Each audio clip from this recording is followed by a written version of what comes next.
When I was young, I would never even think about death. And now that I have become old, death constantly scares me. What should I do? Is it possible to escape from death? Listener, it is not possible to escape from death. But who told you that you will die? Neither you have died before, nor you can die now. What dies is not you. That is someone else. The body dies. That is just a wrap. The mind dies. That is the subtle wrap. Beyond these two ambits, the one sitting inside, the owner, he is neither born nor dies. This life has passed several times. You are not something new. You have come several times and gone several times. But the one sitting inside, that is eternal.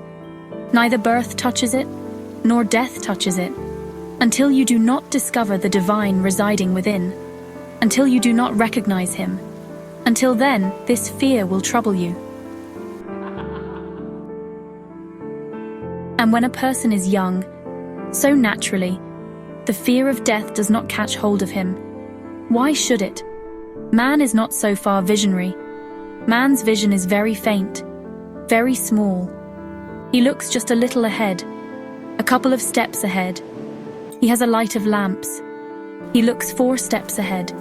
Death looks so far away to him that he cannot believe that it will happen. And the mind is very cunning. The mind even says that others die, but you will not die. And the mind says, look, one person died day before yesterday. One person died yesterday. One person died today. But you did not die. People die every day. However, you don't die. You have always carried several people to the burning ghat, and always have come back home. You live and live without fear. The mind says, don't fall into these useless worries.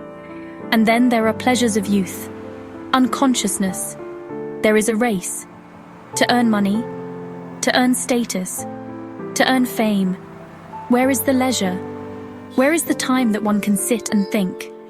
The one who thinks in his youth, then understand that he is a clever person, understand that he is a great intellectual, because usually unconsciousness is so dominant in youth, because lusts are so strong that man seems as though awake, but he is not. He is drowned in dreams. Desires are also dreams. You weave dreams upon dreams within yourself. Who thinks about death? We will see it when it comes. What is the hurry? Sometimes during a moment of leisure, even if there is a thought of death, then you hurriedly pinch yourself and put yourself to some other task, get engrossed thinking that why am I getting such negative thoughts in my mind?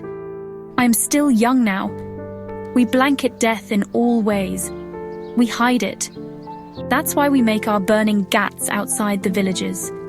Actually, we should make them right in between, so that if we pass by there 25 times, then that 25 times the burning ghat reminds one that this is going to be the final destination. So it warns us, awakens us, reminds us.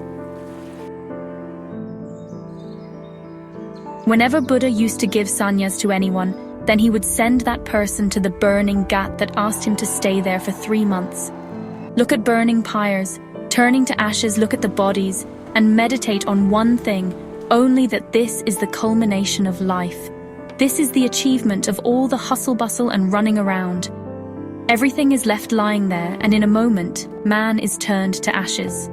For 3 months, sitting at the ghat every day from dawn to dusk, day and night, seeing dead bodies burning, how can you escape? You will be forced to remember that this situation will be mine too, today or tomorrow.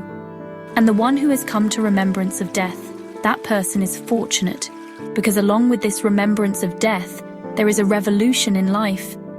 When one remembers that this body will be gone, only then we will stop clinging to our body. Only then will we leave our attachment to our body. What is going to be anyway destroyed? What is the point of tying our attachment to that? That which is going to drop, that which has to drop now or later. What is the point of holding it? Why should I cling to that? Why should we not just find that which will never be dropped? Why not search for the eternal? Why should we not fix our eyes on the eternal? Sannyas is the name of doing that. Beyond time, if you can raise your vision, then that is sannyas. But it is very difficult in youth that one becomes conscious of this. This world is very strange. Even if people grow old, even then they do not become conscious. Listener, you are fortunate. At least in old age you have become conscious of this. Else, even till the last breath of life, people do not become conscious. I have heard that a Marwadi, miserly person was dying. Remember, even a Marwadi has to die. Death does not leave anyone, not even a Marwadi. All sons and relatives were worried. He was unable to speak. Everybody had encircled around him. With a lot of difficulty, he was repeatedly uttering, "Baba, ja ja." One son said, "Looks like he wants to say that the box has been buried beneath the tree. Do something and get him to utter the entire matter." Which tree? As there were many trees around the house, the doctor said that there is a very costly injection, which when given will enable him to speak 1 or 2 sentences. Even when his death was certain, everyone agreed on giving him that injection. Doctor gave him the injection, and everyone huddled eagerly to listen, and they all bent towards the dying Marwadi. You know what that old man said? "Why is everyone looking at me, for there the calf is constantly chewing the broom." Listener, it's good that in old age at least you are getting the memory of death. Don't deny this memory. Don't try to forget this memory. This remembrance is very useful. Just utilize it. The intelligent person is the one who utilizes everything. Make a ladder out of this too. Death is a very valuable thing. If there was no death in this world, then there would have been no sannyas. If there was no death in this world, then there would have been no religion. If there was no death in this world, then no one would remember the Supreme Self. There would be no prayer, no ritual, no adoration. There would have been no Buddha, nor Mahavir, nor Krishna, nor David, nor Christ. This earth would not have been able to give birth to divine beings or even to human beings. This earth would have been full of animals. It is death that gave us a jerk. This is the great blessing of death, its great grace. Death shook us and reminded us. Buddha also remembered only after seeing death, a dead person's body. When he saw, he asked his charioteer what has happened to him. The charioteer said that this man is dead. Then Buddha asked, "Will I have to die too?" The charioteer hesitated. How could he say? Buddha said, "Do not hesitate. Tell me the truth. Don't lie to me. Will I have to die too?" With no recourse, the charioteer had to tell him, "How can I hide from you? Your father's orders are not to let you know about death, because in your childhood, the astrologers said that the day the memory of death comes to you, that day, you will become a sannyasi. But I cannot lie either. Death comes to everyone, to you too, Master. No one can escape death. There is no solution to it." The same night Buddha left his house. The revolution had occurred. When death is going to happen anyway, then it took place right away. So whatever days of life are left in one's hands in that time, let's search for that which does not die. Listener, if you are feeling scared of death, then it is not inauspicious. It is auspicious. You ask, what should I do? In fear of death, there is nothing to do except meditation. Now immerse yourself in meditation. Color yourself in sannyas. Transform life into a samadhi so that a connection with the eternity could be established.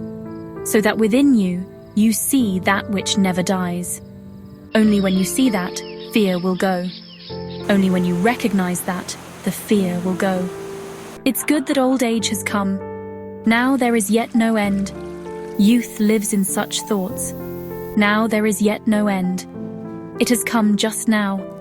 Into my forest, a soft spring. Now there is yet no end. Lush green are the leaves.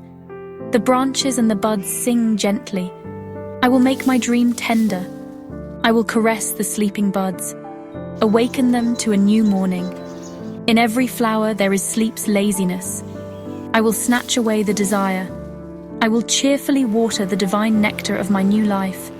I will show the door then to those who are there in the eternal. My end will not be now. This is my life's first phase. Where is death in this? There is just life, only life. In front of me lies all of youthfulness. The childlike mind flows on the golden sun rays. From my undeveloped raga, I will develop in the direction of the faraway horizon.